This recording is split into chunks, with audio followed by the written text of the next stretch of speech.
Earth severs ties with the Galactic Council and left the cosmos in panic. The massive chamber floated in space like a glass sphere filled with stars. Inside, representatives from 1,000 different worlds gathered in their designated zones. Some breathed oxygen, others methane. Some needed high gravity, others floated in zero-G fields. The Galactic Council had built this place 50,000 years ago, and it had witnessed the rise and fall of empires, the birth of new species into the galactic community, and countless decisions that shaped the cosmos. Ambassador Chen Wei moved through the human delegation area with steady steps. Her dark suit contrasted with the colorful robes and exotic forms around her. She had served Earth for 10 years in this place, always diplomatic, always patient. Today would be different. The eldest speaker, a creature of pure light contained in a crystalline form, called the session to order. His voice echoed in every language simultaneously through translation devices. We gather to vote on Resolution 7 Alpha, the matter of human technological development. Chen felt her jaw tighten. She glanced at her team. Captain Morrison, military liaison, stood rigid. Dr. Patel, science advisor, looked exhausted from weeks of failed negotiations. They had tried everything to stop this. The Zelkari representative rose. The insectoid creature's mandibles clicked as it spoke. The Zelkari hegemony submits that humanity has advanced too quickly. In merely 4 decades, they have gone from primitive fusion drives to quantum tunneling. They have developed weapons we do not understand. Medical technology that seems like magic. Artificial intelligence that borders on true consciousness. Is that not the purpose of joining the council? Chen interrupted, her voice calm but firm. To grow, to learn, to advance? The Zelkari's compound eyes glittered. To advance within acceptable parameters. Humanity is dangerous. They think differently. They solve problems in ways that make no sense to us. This unpredictability threatens stability. A murmur ran through the chamber. Many species nodded their agreement or made whatever gesture their biology used for agreement. The Vrin Banking Collective representative spoke next. The economic disruption alone is concerning. Human industries have captured enormous market shares in pharmaceuticals, material science, and defense contracting. They undercut established businesses with superior products. Chen wanted to laugh. They were being punished for being good at what they did. The vote came swiftly. Resolution 7 Alpha passed with a 73% majority. Humanity would be required to dismantle 60% of its military fleet within 6 months. All quantum tunneling research must be surrendered to council oversight. Artificial intelligence development would be frozen at current levels. Human expansion would be limited to currently occupied systems for the next 50 years. The chamber fell silent, waiting for the human response. Species that had voted against the resolution looked sympathetic, but powerless. Those who had voted for it seemed satisfied, as if they had just solved a problem. Chen Wei stepped forward to the central podium. The gravity field shifted to accommodate her, lifting her so all could see. She pulled a small device from her pocket and placed it on the podium. A hologram appeared, showing the official seal of Earth's united government. The United Government of Earth and all associated colonies has received the text of Resolution 7 Alpha, she began. Her voice was steady, but those who knew her could hear the steel beneath. We have considered it carefully. We have consulted with our leaders, our scientists, our military, and our people. She paused, looking around the chamber. Earth's response is simple. We refuse. Shock rippled through the assembly. The eldest speaker's light flickered. Ambassador Chen, you cannot simply refuse a council resolution. All members must comply. That is correct, Chen agreed. All members must comply. Which is why, effective immediately, Earth and all human colonies are withdrawing from the Galactic Council. We are no longer members. Therefore, we are not bound by your resolutions. The chamber erupted. Delegates shouted in 100 languages. The translation system struggled to keep up. The eldest speaker tried to restore order, but chaos had taken hold. The Zelkari representative pushed forward. You cannot do this. No species has ever left the council. There is no law against it, Dr. Patel called out. We checked extensively. Chen continued as if there had been no interruption. As of 1 hour ago, all council monitoring stations in human space were politely asked to leave. They have been given 48 hours to comply before they are physically removed. All council trade agreements with humanity are hereby terminated. All mutual defense pacts are void. All cultural exchanges are suspended. You need us, a Torvan delegate shouted. You are young species. You need council protection, council trade routes, council knowledge. For the first time, Chen smiled. It was not a warm smile. Do we? For the past 43 years, Earth has contributed more to this council than we have received. Our medical technology treats diseases for 847 species. Our defense fleets have responded to 62 emergency calls from member species. Our engineers have solved infrastructure problems on 200 worlds. Our diplomats have mediated conflicts that would have become wars. She pulled up another hologram. Numbers began filling the space above the podium. Trade figures, technology transfers, military interventions, medical treatments. The data was overwhelming and undeniable. We have been good members of this council, Chen said quietly. Perhaps too good. We made you comfortable. We solved your problems. We saved you money and lives, and in return you have decided we are too dangerous to be allowed to grow. The Vrin banking representative had gone very still. He was running calculations on his personal device. His skin, which showed emotional states through color, had turned a sickly gray. What you do not seem to understand, Chen continued, is that humanity does not need the council. The council needs humanity, and you're about to find out exactly how much. The Dravak's military commander, a massive reptilian being, slammed his fist on his platform. This is blackmail. We should send fleets to human space and bring you back by force. Captain Morrison laughed. It was not a pleasant sound. You are welcome to try, but I should mention that the fleet strength you have on file for humanity is approximately 60% of our actual military capacity.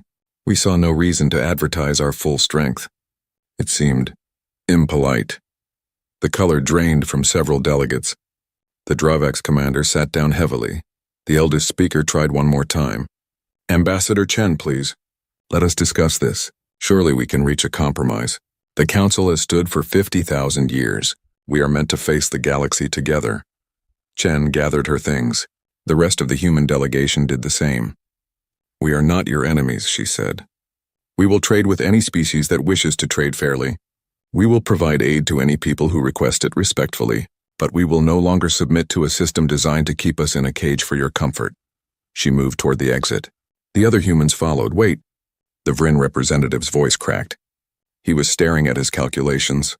If humans stop exporting medical nanites alone, the projected death toll across council space within the next year will be... He could not finish the sentence. The number was too horrible. Chen looked back one last time. Then I suggest you find alternatives quickly, or perhaps reconsider who the real threat to stability is. Goodbye, Council. It has been educational. The human delegation left. The doors sealed behind them with a soft hiss.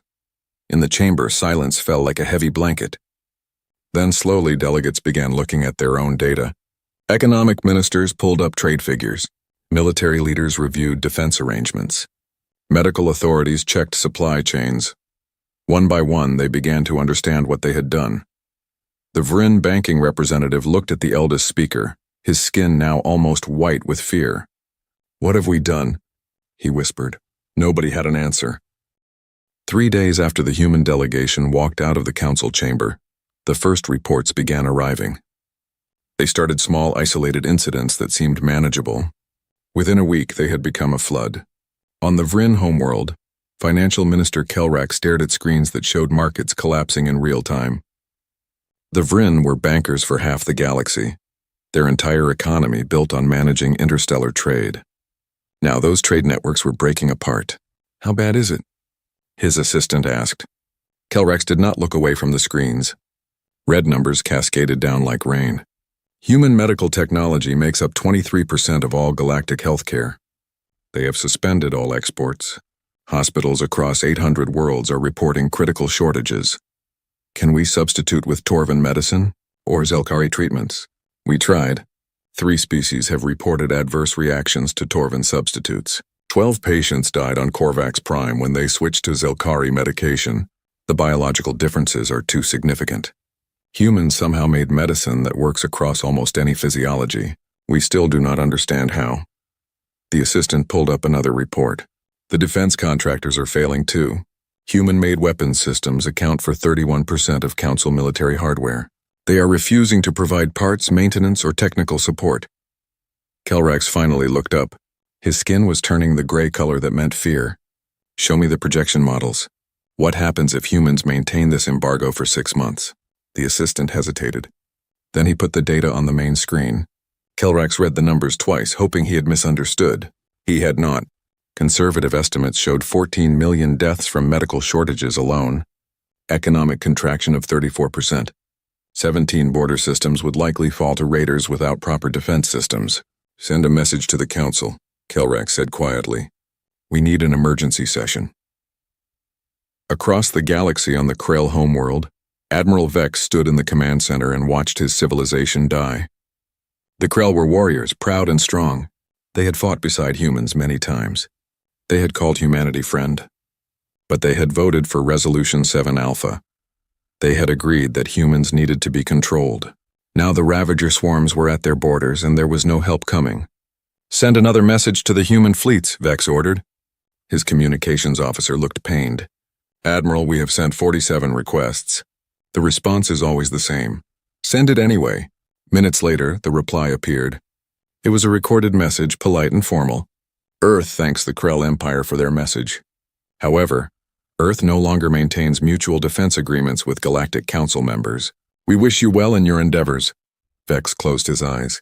3 times in the past 20 years, human rapid response fleets had saved Krell worlds from the swarms. Human tactics, human weapons, human courage had stood between his people and extinction. He had counted on them being there a 4th time. He had been wrong. How long until the swarms reach Krell Prime, he asked. 16 days, sir. Then we have 16 days to remember how to fight without humanity holding our hand. Vex opened his eyes. Mobilize everything. If we die as Krell. On the Torvin Collective's primary station, Chief Engineer Marvek tried to reverse engineer a human gravity generator. It seemed simple. It was about the size of a large box. It produced stable artificial gravity without any visible power source. Every council ship used them. Every station relied on them. Now those generators needed maintenance and the humans were gone. Marvek carefully opened the casing. Inside was a maze of components that made no sense. The materials were identifiable, but their arrangement followed no logical pattern that Torvin engineering could recognize. It was as if humans thought about physics differently, saw connections that others missed. After 6 hours, Marvek gave up. Get me the purchasing records. How many of these did we buy from Earth? His assistant checked. All of them, sir. Every gravity generator on every Torvin ship and station is human-made. We never developed our own. The human versions worked so well that we saw no need. Marvek felt something cold settle in his chest. What else did we buy exclusively from humans? The list was long. Water purification systems, atmospheric processors, power couplings, navigation computers, medical scanners. The Torvin Collective had been building ships for 10,000 years, but somehow they had let humanity become the supplier for half their critical systems. Can we buy from anyone else? Marvek asked. We tried. The Zelkari cannot match the specifications. The Vryn do not manufacture, only finance. The Dravaks make weapons, not life support. Sir, I think we need to admit something difficult. What? Humans were not just suppliers. They were the innovation engine for the entire council. When any species had a problem they could not solve, they hired human engineers. When diseases appeared that traditional medicine could not cure, they called human doctors. We became dependent without realizing it. Marvek sat down heavily. Send a team to Earth. Offer them any price for continuing maintenance contracts. The message came back 3 hours later. Earth thanks the Torvin Collective for their interest. However, Earth is currently prioritizing internal development.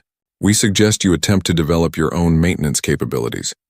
Relevant textbooks and educational materials are available for purchase through standard commercial channels. The message was polite. It was also the most insulting thing Marvek had ever read. Humanity was telling them to go back to school and learn things themselves. In the Galactic Council chambers, an emergency session had been called. The eldest speaker looked tired. If beings of pure light could look tired, he managed it. The situation is deteriorating rapidly, he announced. We have reports from across council space. Medical crises, defense failures, infrastructure problems, economic collapse, all tied to the absence of human support. The Zelkari representative stood. This proves they were dangerous. They made us dependent on them. This is manipulation. A historian named Sella, a small gray being from a minor species, stood up. She rarely spoke in council sessions, but now she walked to the central podium carrying a data crystal. I request permission to present research. The eldest speaker looked surprised. Granted. Sella inserted the crystal. Holograms filled the chamber. Timeline data, crisis reports, response records. I have analyzed the past 43 years of council history, Sella said. Her voice was quiet but firm. Every major crisis we faced and how it was resolved. She pulled up the first example. 38 years ago, the Chorvan plague threatened to wipe out 12 species. Human medical researchers developed a cure in 6 months. Every other species had said it was impossible. Another image. 32 years ago, the Dravax-Torvan border war threatened to engulf 40 systems. Human diplomats negotiated a peace that still holds today. 27 years ago, the Ravager swarms first appeared. Human military tactics stopped them. Human weapons technology gave us the tools to fight them. Image after image appeared, crisis after crisis, and in every case humanity had provided the solution.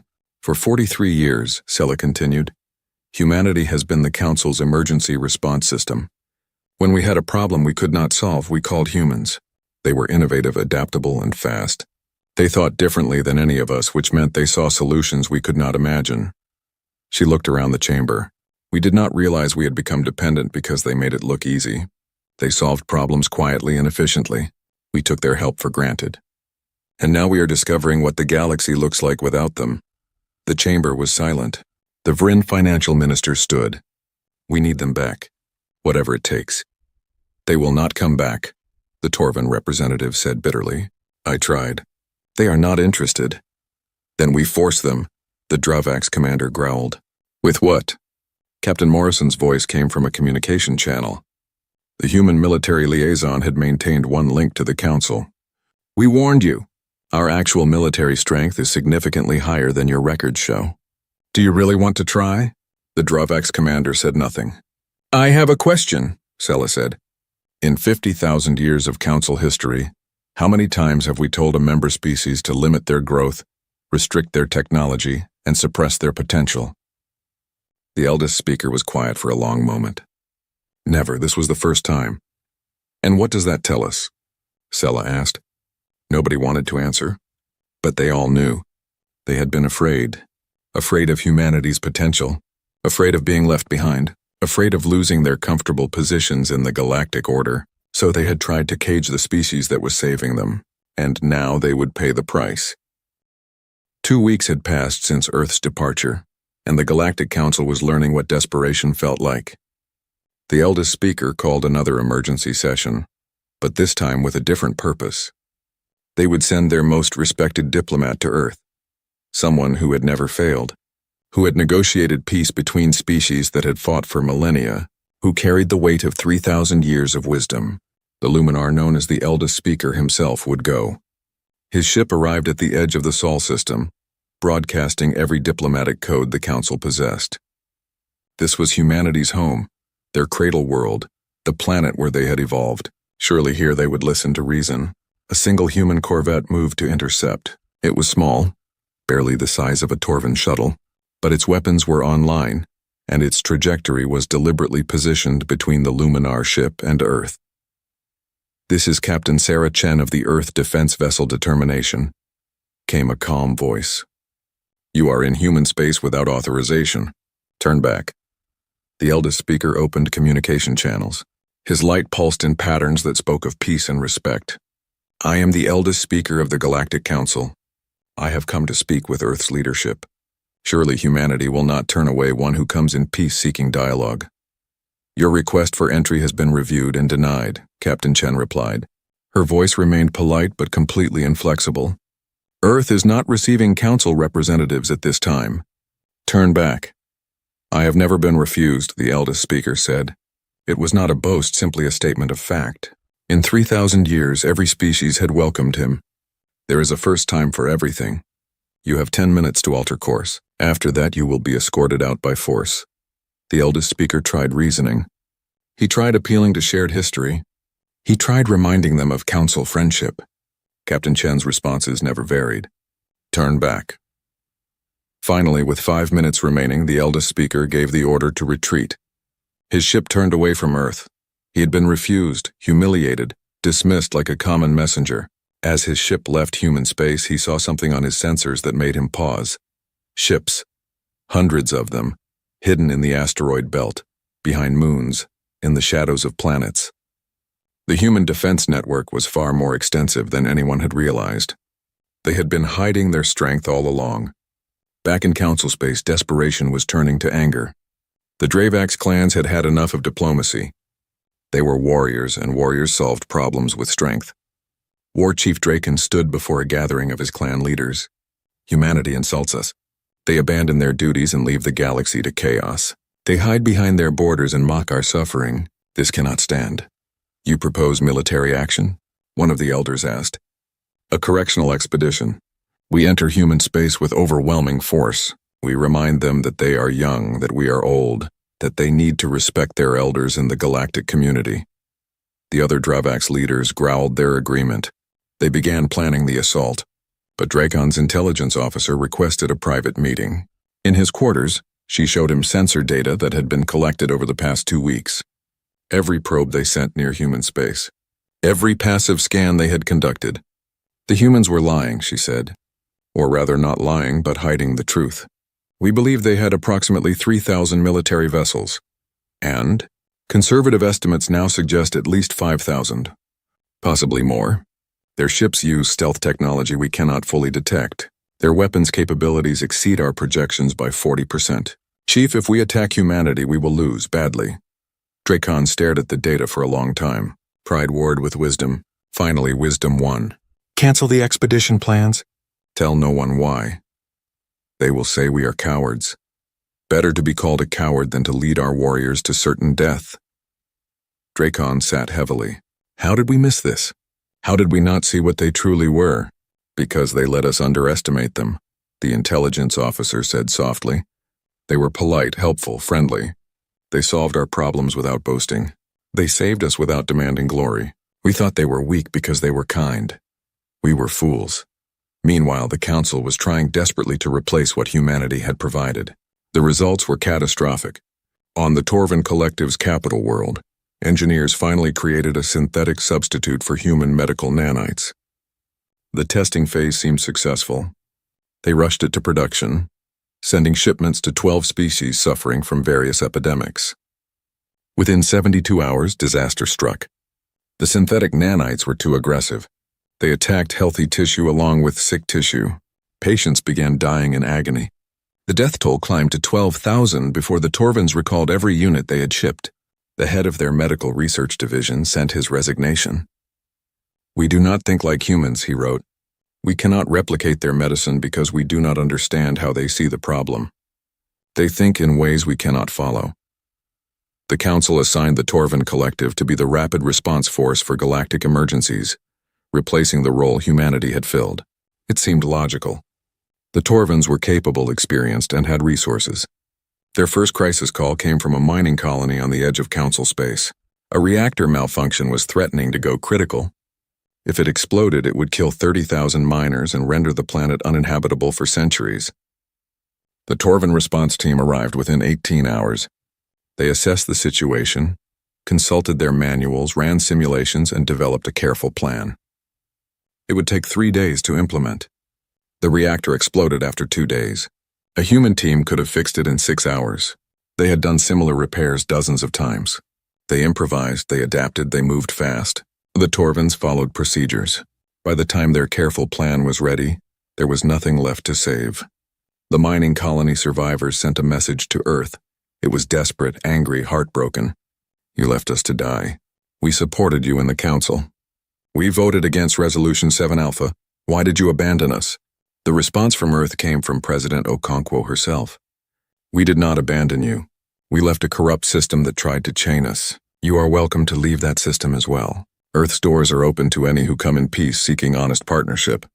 But we will not return to an organization that demanded we limit our potential for their comfort. The message was broadcast publicly. Dozens of species saw it. Many began considering leaving the Council themselves. In the council chambers, a brave historian named Sella presented more research. She had spent weeks digging through archives, and what she found terrified her. "I need to show you something," she told the assembled council. Holograms appeared, showing a map of council space over the past 40 years. "These are conflict zones. Red indicates active warfare. Yellow indicates high tension. Green indicates peace." The map was mostly yellow and red 43 years ago, when humanity first joined the council. But as years passed, more and more regions turned green. By the present day, most of council space was green. "Now watch what happens when I remove human interventions."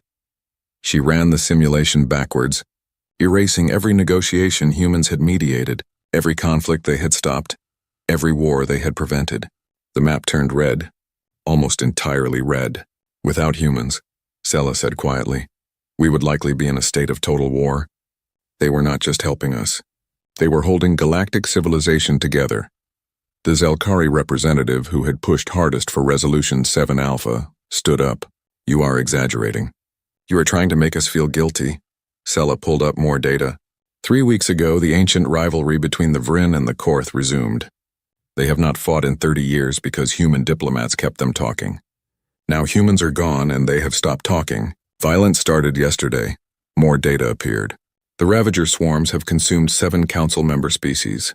The Krell Empire has fallen. Without human military strategy and weapons, we cannot stop them.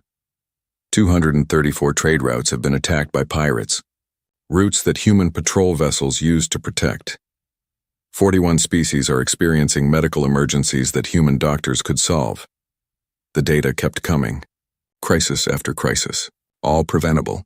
All happening because humanity was gone. The Zelkari representative sat down slowly. His mandibles trembled. "My homeworld," he said quietly. "There is a plague. We requested human medical assistance 3 days ago." "What did they say?" the eldest speaker asked. "They sent medical textbooks, and a note saying that we should learn to solve our own problems." The Zelkari's voice cracked. "My clutchmates are dying. My younglings are infected. I pushed for Resolution 7 Alpha because I was afraid of human power. Now I'm watching my species die because of my pride." The chamber fell silent. What could anyone say to that? Finally, the eldest speaker spoke. "We were arrogant.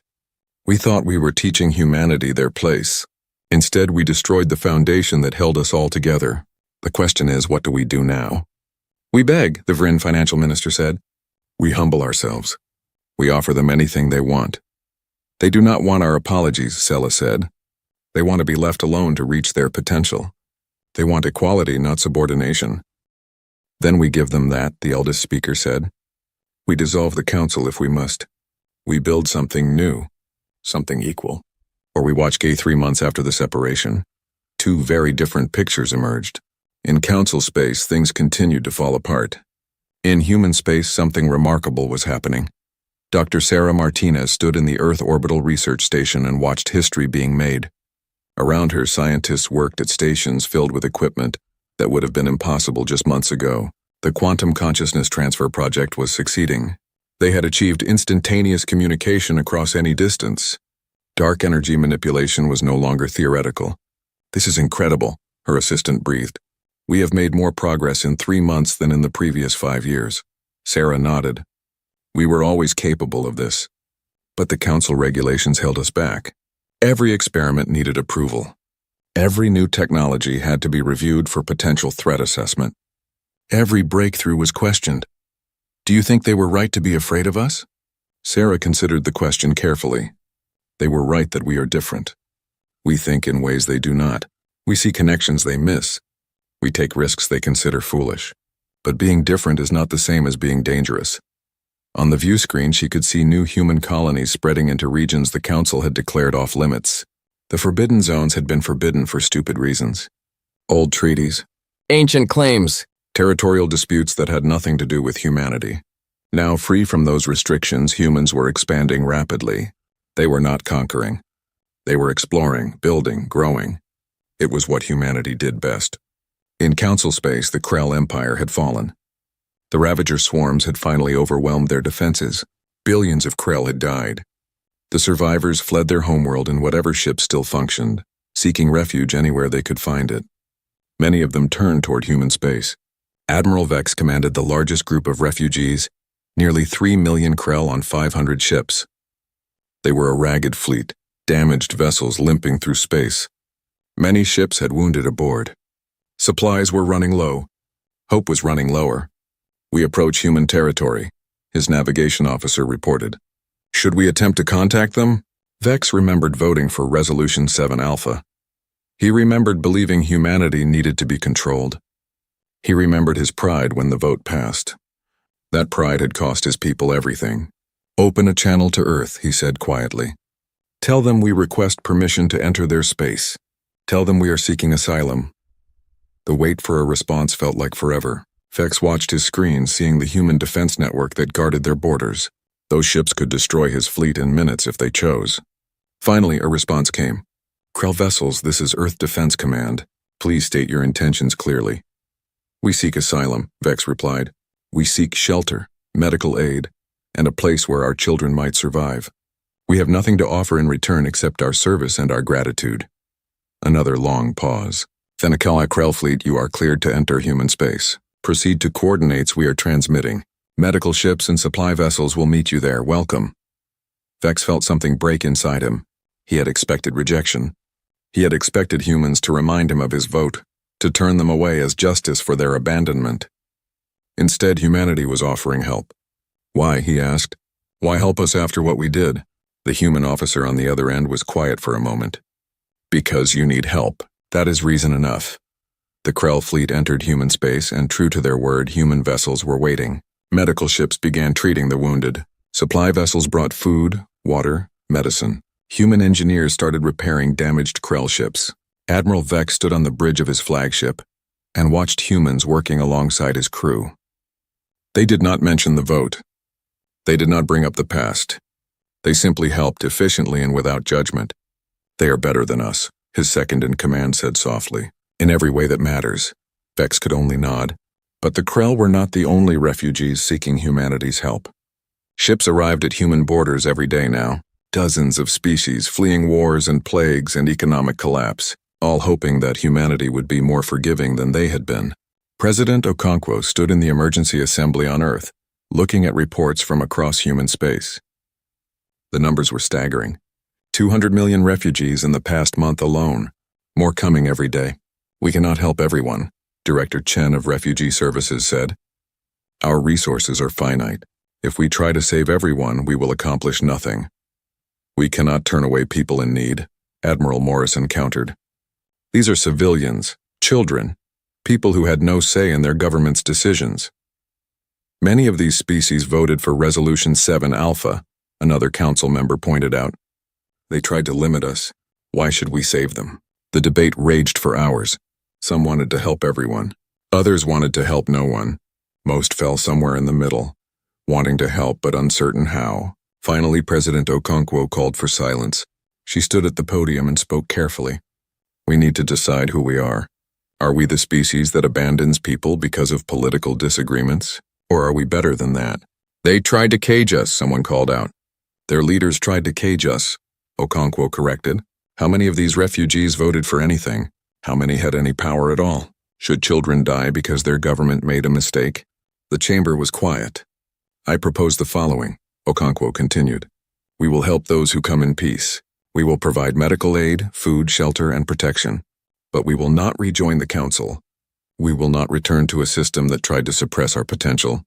"What do we ask in return?" Director Chen asked. "Honesty, fair trade, mutual respect. Those who accept our help must understand that humanity is not a charity. We are not servants. We are not subordinates. We are equals, and we will be treated as equals. And if they refuse those terms, then they are free to seek help elsewhere." Okonkwo looked around the chamber. "But I suspect most will agree. Desperation has a way of destroying pride." The vote was close, but it passed. Humanity would help, but on their own terms. The announcement went out across the galaxy. Earth's borders were open to refugees. Medical aid would be provided. Protection would be offered. But there would be conditions. Humanity would not be taken for granted again. Meanwhile, the council was fracturing. Without humanity holding things together, old rivalries returned with a vengeance. The Vryn and the Korth had escalated from skirmishes to open warfare. The Torvin Collective was struggling with internal rebellions. The Zelkari hegemony was collapsing as the plague spread unchecked. Dozens of minor species were declaring independence from the Council, seeking to negotiate their own arrangements with humanity. The Council's authority, built over 50,000 years, was evaporating. And then came the news that changed everything. A massive fleet appeared at the edge of human space. Sensors showed over 2,000 ships. Every species in the Council was represented. Military vessels, diplomatic ships, civilian transports.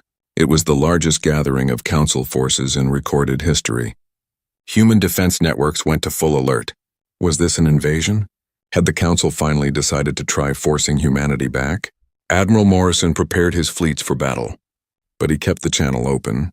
Council fleet, state your intentions. The response came from the eldest speaker himself. Admiral Morrison, we come seeking negotiations.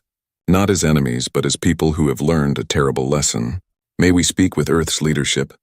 Under what terms? Whatever terms you require. We are in no position to make demands. The words hung in space. The mighty Galactic Council, which had ruled for 50 millennia, was admitting defeat. President Okonkwo agreed to meet them. Not at the Council headquarters. Not on any Council world. At a neutral station on the edge of human space. A place humanity had built called New Geneva. The meeting was set for 2 weeks. Every species in the galaxy watched and waited. Some hoped for reconciliation. Others expected war. Everyone understood that what happened next would determine the future of galactic civilization. In her office on Earth, President Okonkwo reviewed proposals for a new governmental structure. Something that would replace the Council. Something fair, equal, and just. Think they will accept it? Her aide asked. They will have to, Okonkwo replied. The old system is dead. We killed it when we walked away. Now we must build something better, or watch the galaxy burn. She looked at the star maps on her wall. So many species, so much potential, so much that could be saved or lost. Are we ready for this? Her aide asked quietly. Ready to take responsibility for the galaxy? We never wanted this responsibility, Okonkwo said. We just wanted to be left alone to grow. But sometimes you do not get to choose your role in history. Sometimes history chooses for you. 2 weeks until the meeting. 2 weeks to prepare for the conversation that would reshape civilization. Outside her window, ships arrived and departed. Human vessels and refugee ships working together, building something new from the ashes of what had been. The galaxy was broken, but perhaps together they could fix it, perhaps. New Geneva Station floated in the space between human territory and what remained of Council space.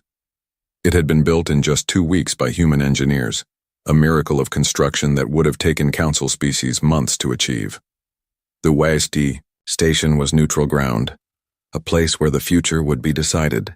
Ambassador Chen Wei walked through the main conference hall checking final preparations. She had been humanity's voice when they left the Council. Now she would be humanity's voice as they negotiated something new. Outside the main windows, ships gathered. Hundreds of them. Representatives from over 200 species, some still Council members, others refugees, still others independent colonies seeking a voice in what came next. President Okonkwo arrived from Earth, flanked by Admiral Morrison and Dr. Patel. She looked tired but determined. The weight of what they were about to do pressed on all of them. Are we certain this is the right approach? Morrison asked quietly. No, Okonkwo admitted. But it is the only approach that has a chance of working. The old system is dead. We must build something better. The eldest speaker was the first Council representative to arrive. His light seemed dimmer than before, as if 3 months of watching civilization crumble had drained him. He approached Okonkwo with what might have been humility. President Okonkwo, thank you for agreeing to meet with us. Eldest speaker, please understand that we are not here to rejoin the Council.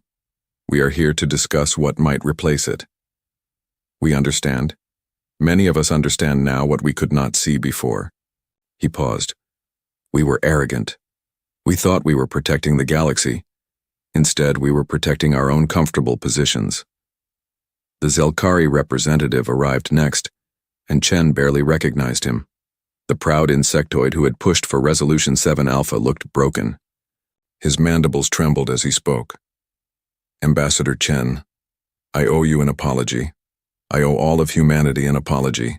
My pride has cost my people dearly. The plague continues to spread. My clutch mates are dead. My younglings may not survive. I thought I was protecting the galaxy from danger. Instead, I destroyed the very help we needed. Chen felt sympathy despite everything. How many have died? 4 million so far. More every day. The Zelkari's voice was hollow. We sent your textbooks back to our doctors. They are trying to learn, but knowledge takes time, and time is what we do not have. Before Chen could respond, Admiral Vex entered the hall. The Krell commander had been given quarters on the station while his people recovered from their ordeal. He had requested permission to attend the negotiations as an observer. He approached President Okonkwo and did something no Krell had ever done before. He knelt. President Okonkwo, my people are warriors. We do not kneel. We do not beg. But I kneel before you now to say that humanity has shown us what true strength means. You saved us when you had every reason to turn us away. You taught us that mercy is not weakness, and that helping others is not servitude. Whatever you build here, the Krell will support it with every resource we have left. Stand up, Admiral, Okonkwo said gently. We do not want servants, we want partners.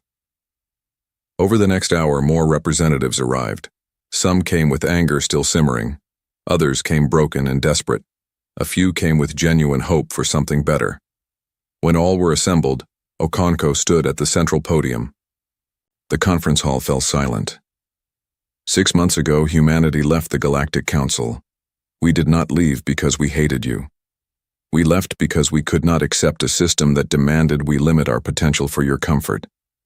We left because we refused to be caged. She paused, looking around at the assembled species. What has happened since then has been painful for everyone. The Council has fractured. Wars have erupted. Plagues have spread. Billions have died.